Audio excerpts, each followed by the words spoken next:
Minute के बाद है। आप सोचो कि हमारी समाज पिछड़ी क्यों है? क्योंकि हम कभी शिक्षा को नहीं पहचानते हैं।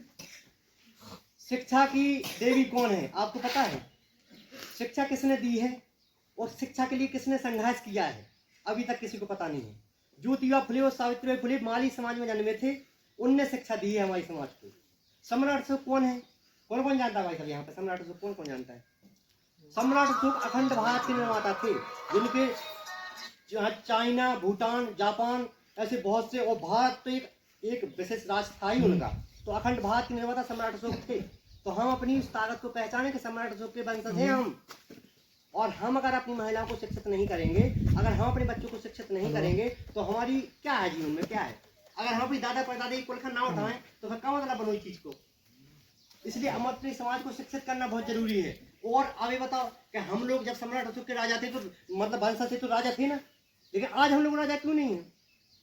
आज हम लोग पंचायत भी नहीं है, पंच सरपंच नहीं है। बताओ, इस देश में हमारी संख्या 85% SC/ST OBC की 85% है, और पिछड़ा वर्ग की संख्या है 56% तो ऊपर है। अगर कुशवाहा समाज की ली जाए तो 56% है, और इसमें अगर मतलब पिछड़ा वर्ग का है यादव और ये जितने जोड़ देंगे तो और ज्यादा निकलेगी। और उसके बावजूद भी हमारे कोई भी नहीं है, क्योंकि ये कि हमें सोच समझते हैं, अगर हमें यहाँ पर आए हैं, आप लोगों के पास मीटिंग कर रहे हैं, तो आप लोग सोच रहे हैं कि हमारी कोई स्वार्थ है। भाई हम यहाँ पर आए, हमने आपसे कुछ ले लिया, लेकिन शिक्षा एक ऐसा तीर है कि जो कि हमारा बच्चा, हमारा भाई भी विकास कर सकता है, हमारा चाचा भी विकास कर सकता है। सन 1947 में अपना भारत देश आजाद हुआ था। सन 1947 में अपना भारत देश आजाद हुआ था, और स्वतंत्र हुआ था सन 1950 को 26 जनवरी को अपना भारत देश स्वतंत्र हो गया था। लेकिन आज भी अपना भारत देश स्वतंत्र नहीं है, ना ही आजाद है। क्योंकि अगर हम कोई भी काम निपटाते हैं और किसी का काम बोलते हैं तो भाई साहब पहले हमको बड़े को फोन लगाना पड़ता है, तब जाके काम निपटता है, अन्यथा हमारे काम निपटता ही नहीं है। अब अगर ये बात हम आप लोगों को बताने के लिए गलत आए हैं तो आप लोगों हमें गलत कहने के लिए आए। एक सेकंड हो जाना। तो ये चीजें हैं। अब काम निपटेगा कैसे? अब काम इसलिए ऐसे निपटेगा जब आप हमको कुछ बना दोगे या फिर किसी व्यक्ति को बना दोगे, वो आदमी आपका बात सुन लेगा, तब काम निपट जाएगा। और दूसरा व्यक्ति सुनने वाला है ही नहीं है, सोच लिया ध्यान लगा, क्योंकि कई पीढ़ियां निकल गई, हमारे दादा परदादा ने किया काम, हमारे आने वाली पीढ़ी कर रही काम, और दूसरी पीढ़ी काम कर रही। अब वजह यह है कि सन 1947 में भारत देश आजाद हुआ था, और स्वतंत्र होने के बाद संविधान लागू हुआ था। बाबा साहब भीमराव अम्बेडकर ने संविधान को लागू किया था, संविधान बनाया था। संविधान का बनाने का मतलब यह था कि वोट की ताकत, वोट से राजा बनता है। राजा अपने बच्चों का भविष्य लिखता है। जैसे कि गांव में अगर पंचायती के चुनाव होते हैं तो गांव में पंचायत किससे बनता है? सरपंच किससे बनता है? वोट से बनता है।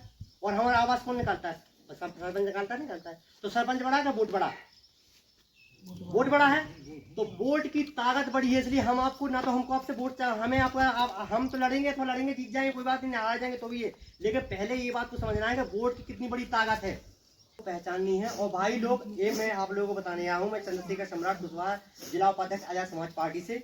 मैं आप लोगों को ये बताना है, वो शिक्षित रहो, संगठित रहो, घर घर में लड़ो मत, अपनी दूसरी समाज में भी भाईचारा बनाओ है।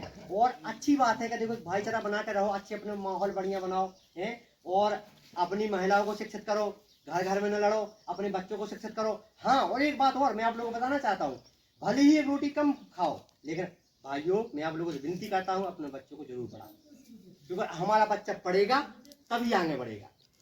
अगर हमारा बच्चा नहीं पढ़ेगा तो ये सोच लो कि हम आज दिल्ली गए थे, कल हमारा लड़का भी दिल्ली जाए। तो भाई साहब हम लोग चाहते हैं कि बच्चों को पढ़ाओ, शिक्षित रहो और संगठित रहो। जय संविधान और जय भारत और जय भाई साहब बोलो।